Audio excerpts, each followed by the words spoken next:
What's up, everybody? This is JiMnM. Please enjoy Derrick Brown and I playing duos on Fortnite. Derrick Brown is the starting defensive tackle for the Auburn Tigers and projected first-round draft pick in an NFL next year.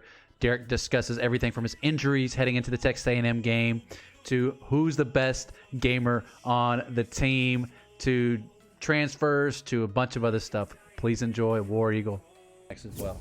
All right? All right, man. There he is. What's up, Derrick? What's up? What's up, man? White? Yeah, this is Derrick Brown. This is the Derrick Brown, guys. Okay, yo. So I was telling you that I'm live. I just tell everybody that. Just a heads up. Okay, that's true. Okay, look. I appreciate you, Derrick, playing with me, man, because I can only imagine how busy you guys are. You know, in my chat, I make everybody say War Eagle. A bunch of kids in the chat. They're not really sports fans, but they are now. They're Auburn fans. I'm an Auburn fan, so I don't want you giving away anything that, you know, y'all aren't supposed to give away. I'm sure you already know that. Yeah. How y'all feeling about this weekend? Texas A&M. Pretty good. Going in playing an SEC opponent. I mean, been waiting for that. That's the conference play is the most important part of the year. I think I got somebody on me. I'm not sure. I'm coming. Someone says, what is somebody like you? What kind of deodorant you wear? That's what they say. They got kids in the chat. I want to ask you questions. I'm coming. Definitely a degree type of guy. Degree type of guy, he said. All right, all right. Man, now y'all want to ask about shampoo? What the? What's some football questions? Definitely Hidden? Head and shoulders. Head and shoulders? Okay, that's what's up. What y'all listening to in the locker room? I'm not gonna lie, some of everything. Some of everything? All right. Third party with kids. Popping off outside.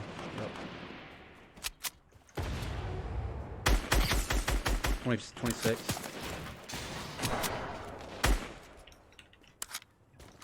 Fuck, I didn't know they did that. I thought that was the damn. You threw that? Yeah. Alright.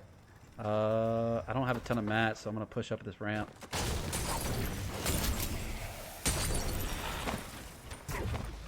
Throwing grenades in the middle.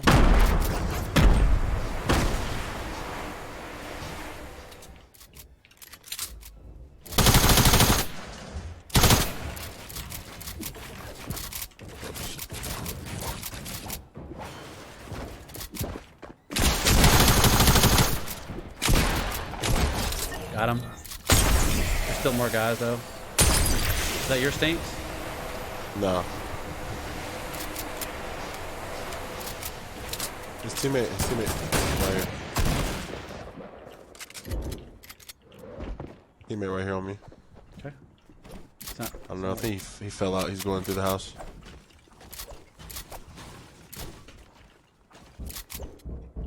second floor. I'm on the first floor.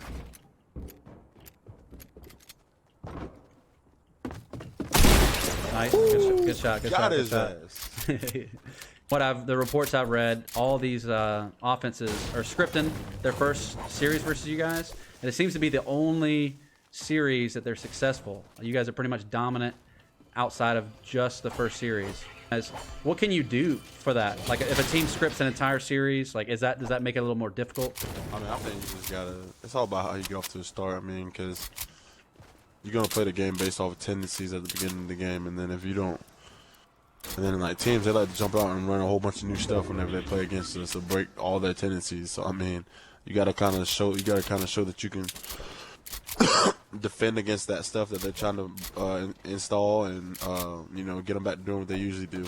I got you. Yeah, so they really can only do that. There's only so much they can break their tendency. They can't do it a whole game. So they're throwing stuff at you that you weren't able to prepare for, basically. Yeah. That's They're why throwing stuff like that, like stuff that they never put on film. I mean, Kent State, they took us on an 18 play first drive. So right. That was definitely that's something you don't see every day for sure. But you know that they had planned that first scripted drive since the summer. They had that on their schedule, just waiting. Oh yeah, definitely. Marlon said something about y'all's biggest focus is just win third down. One of y'all's main focus for A&M. I mean, definitely being a top 5 third down, being a top 5 team against third down. I mean, that's definitely something that we have focused on all summer. So, what's the difference? Like, So obviously you're playing tough every play, right? But when it gets to third down, you guys are so dominant. Like what changes when third down comes up? I mean, if you can get it, like, I'm not gonna lie, like, it's a lot on stake on third down. I mean, you gotta try to get off the field, be able to get the offense the ball back. I mean, and then if you do your job on first and second down, then you'll put them in a position where they gotta have a long third and 10 or a third and 10 plus. So I mean, that just kind of pushes you. I think. I mean, it kind of just, I don't know. So winning third down turns up the volume of the game. Yeah, so winning third down doesn't necessarily mean just playing harder on third down. It means setting yourself up for success on first and second down. Yeah. And then, I mean, coaches have tendencies, and then, I mean, when you put teams behind that, so, like, I mean, a lot of coaches think, you know, if they run the ball on first down, I mean, it's going to hit for that 3 to 4 yard break. But, I mean, if you make a negative play on first down, then they all of a sudden got to change up their script. They got to try to look and see what's going to work for the yardage that they got to go. Get me inside your head, man. Like, their teams, from what I noticed, are just straight double teaming you every chance they get, and you're still able to manhandle some of those guys. Like, how I ran into you. I don't know if you remember. I ran into you at the the rodeo. Nice. Yeah, at a rodeo. Yeah. So I mean, you seem like a nice guy. Everybody says you're a super nice guy. How can you go from just being nice to just having that killer instinct on the field? I mean, I don't know. I think it's just something that's just kind of in me. I mean, I've done it for so long. It's just like switch flips. I'm assuming you guys expect those double teams going into games.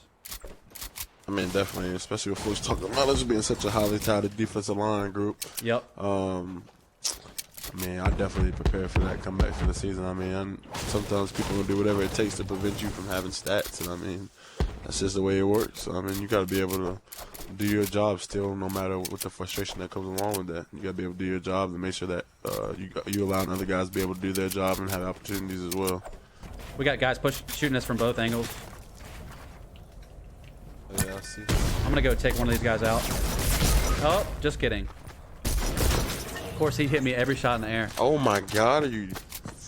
By the way, I am rocking a number 5 Auburn white jersey right now. All right. All right. Tell me this.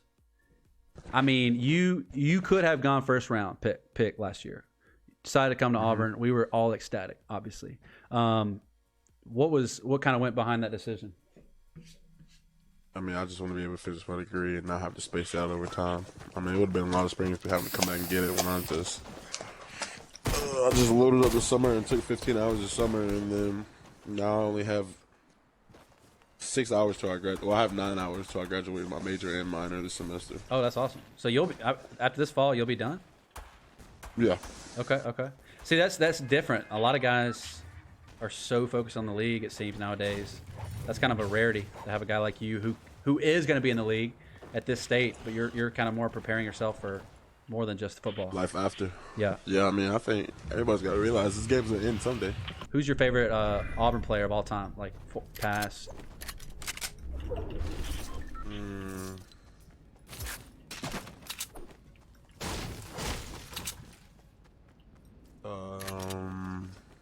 I was about to say maybe.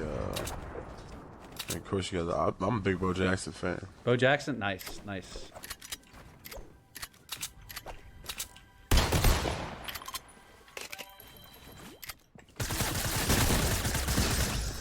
Well, easy projection, top round pick this coming up year. How do you balance that confidence of knowing guys are looking at you to draft you in the first round, with also just the hunger to improve and play hard? I mean, you got to realize it's a thin line. I mean, you got to give them a reason why to draft you that high. I mean, you got to kind of just go in every single day and, I mean, show why you are what people say you are. I mean, yeah. Not you good. Some guys, like, I'm not gonna mention names, but some guys, like, they know they're gonna get drafted. And you can kind of tell they're kind of holding back. There's a little bit of nervousness to injury, like, because they're so focused on the league, right? Yeah. That doesn't seem like you're doing that at all. I mean, every time the ball is snapped, you are. It doesn't look like you're holding anything back. So. Yeah, I mean, definitely. I mean, kind of like last game. I mean, when I was hurt and I had to leave, and I mean, I kind of just like, it kind of just hit me at that moment, You don't want to take it for granted. I mean, because that could be my last snap, and you know, I wouldn't ever want to sit here and like live my life with regret, like saying like, man, I didn't really try this play. I should have did this. I should have did that. Sure. And I mean, I think that's just how I look at it. I mean, yeah, it was a scary moment for all of us. Yeah, I mean, injury is something that like you can't avoid. So I mean, it's kind of like guys play safe. I mean, I think if you play safe, you're more liable to get hurt than if you just go balls to the wall. They said you had an upper body contusion. Everything's feeling okay? Yeah, it's just a bruise. I got you. Yep, I don't really get to make the choice. I mean, it's kind of the doc. I mean, as to like how and if I'll play Saturday. So I mean, he makes all the shots on that one. I mean, I know he'll do whatever best for me and keep me safe. So you know, that's kind of what I just go off of. What are you listening to? What's your go-to song now? Pre-game.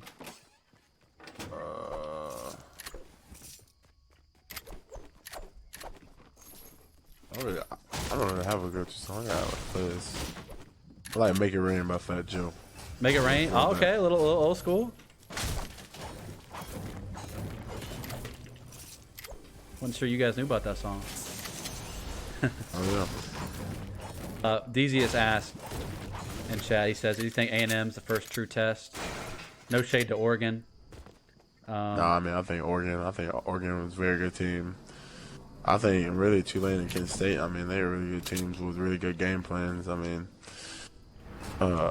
full credit to them. I mean, it's not like they had bad guys on their team, and they were definitely competitors. I mean, that was definitely they were definitely a true test as well. I mean, yeah, Tulane got any opponent as inferior. Tulane looked like they had some guys that could play on Sundays. I mean, they definitely look underrated. Like they had some guys that could be in the SEC. Yeah. I mean, their quarterback was LSU.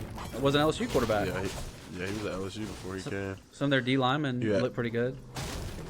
He was actually at LSU when Coach Steele was at LSU. Oh, he was? Okay. Yeah. Coach Steele maybe had some inside knowledge on on him. Back to Kent State. Did you know Woody very well? Was that we came in the same class. You get to talk to him? I did not really didn't get to do anything really. Yeah. Oh, that's right. Because you left the game, so you weren't on the field at the end. Nah. When somebody leaves, a lot of times I'm sure you guys, there's a balance of like, you know, man, this guy left us, but like, you know, he's got to do what's best for him. I mean, if somebody leaves, I mean, you got to understand, man, because, you know, you got to kind of, I mean, you can't really put yourself in their situation because you'll never know what they were thinking or feeling, but I mean, you got to definitely be able to understand that. I mean, people don't just leave for no reason, so sometimes it's, sometimes, you know, it's for the better. It could be a mutual decision. Ooh! Oh, I'm coming. Come on, bro. Oh my god, I just shot this dude in the head. Oh my god.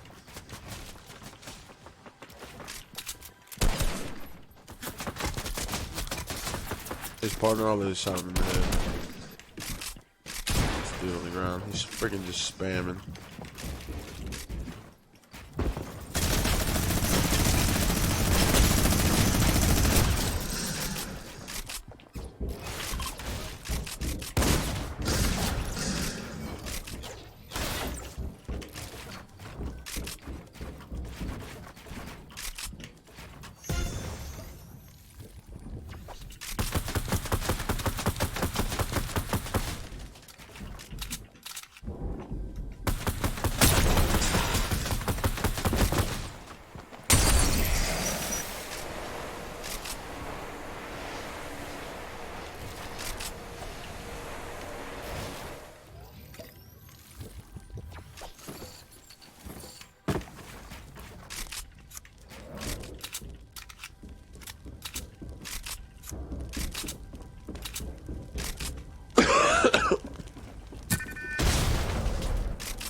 shit.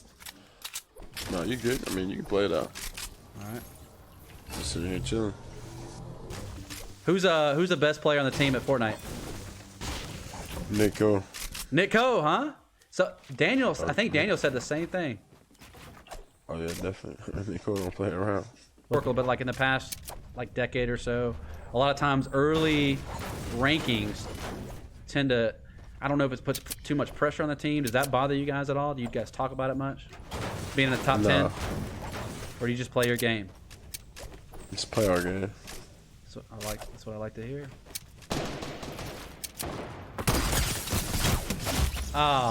You see stuff on the field we don't see. Truesdale, who's the guys that we're not talking about enough that deserve some more credit? Tyrone Truesdale for sure. Truesdale. I mean, Tyrone's been playing great all year, and you know, that's just he took the next step for sure. And I mean, he's definitely balling out doing his thing. And man, it makes us all really proud. I mean, just to know the way he came in at first to how he's playing now. I mean, had somebody said 3 years ago he's gonna be doing this right now, I mean, you wouldn't believe it. Really?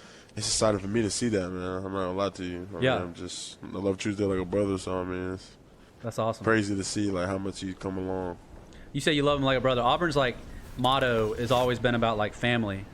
Yeah. You know, a lot of people they're like, yeah. Like a lot of teams like to say that, but at Auburn it seems to be like an actual thing. Like you guys, you care for each other. I mean, you're a prime example. Like you could be in the league right now, but I mean, I know you have your own personal goals, but you came back and you're fighting with them. Man, the family motto means a lot to me because like my little brother actually is there, so it's kind of like our whole family is. Oh my God, what the hell? Got somebody on me. He's right there underneath here.